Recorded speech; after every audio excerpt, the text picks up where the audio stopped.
Hello everyone. So today, let's talk about something really interesting. What happens when a popular folk singer suddenly walks into the world of politics? And what challenges does she face? And can her strong cultural background actually shift old political patterns? And this is Sasi from Filin Media taking you into the journey of Maithili Thakur, a young talented artist whose voice has touched millions, and now whose ambition is reshaping the political landscape of Bihar. Stay with me as we explore how she's turning the tables in a place where politics has always been dominated by the seasoned and powerful. This is someone whose songs many of us have heard and who's now becoming an important name in Bihar politics. Her journey shows how a young person with a strong connection to her roots can bring a different kind of energy into a very old political space. Now imagine this. You're 25-year-old and you decide to contest an election in a place where every seat has been tough to win for years. That's exactly what Maithili did. She chose the Alinagar constituency, a place where no BJP candidate have ever won before. So right from the start, this move got everyone's attention.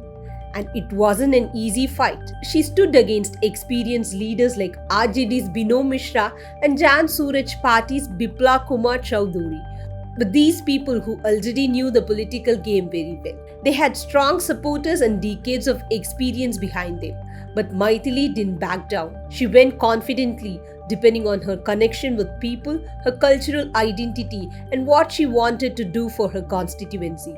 One thing that made her campaign stand out was how she mixed culture with politics. She didn't try to hide her artistic side. Instead, she talked openly about bringing back Mithila's traditions, things like Mithila painting in schools, supporting local artists, keeping the region's cultural pride alive. And when she said she wanted to serve her people like a daughter, a lot of voters connected with that emotional message. During counting, she started leading comfortably, and this wasn't just a lead, it showed that people in Mithilanchan were ready to try something new. They were ready to give a chance to young leadership. In the end, she won the seat, defeating Binod Mishra, who got around 73,000 votes. Her simple style, her cultural background, and her clear plans worked well with the voters. And the way she celebrated says a lot.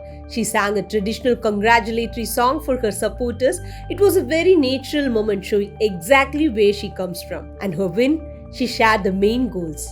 She said she wants to focus on girls' education, youth employment, and helping local artists and musicians grow. She also wants Mithila painting to be taught in schools and wants to create more opportunities for cultural expression. She even suggested renaming the Alinagar constituency to Sitanagar to highlight the region's identity. Her vision is simple: create festivals, workshops, and community programs where people can come together, celebrate their culture, and build confidence in their heritage. She believes culture and development can go together and that both can help the next generation. Maithili's journey shows that even if you're young and not from a political family, you can still step into politics if you have courage and a clear purpose. Her entry brings a new voice to Bihar, one that's rooted in tradition but open to new ideas. So stay tuned, because Maithili Thakur's win isn't just another election result. It's the start of a new kind of leadership in the region. Don't forget to like, share, and subscribe to Filin Media for more stories like this.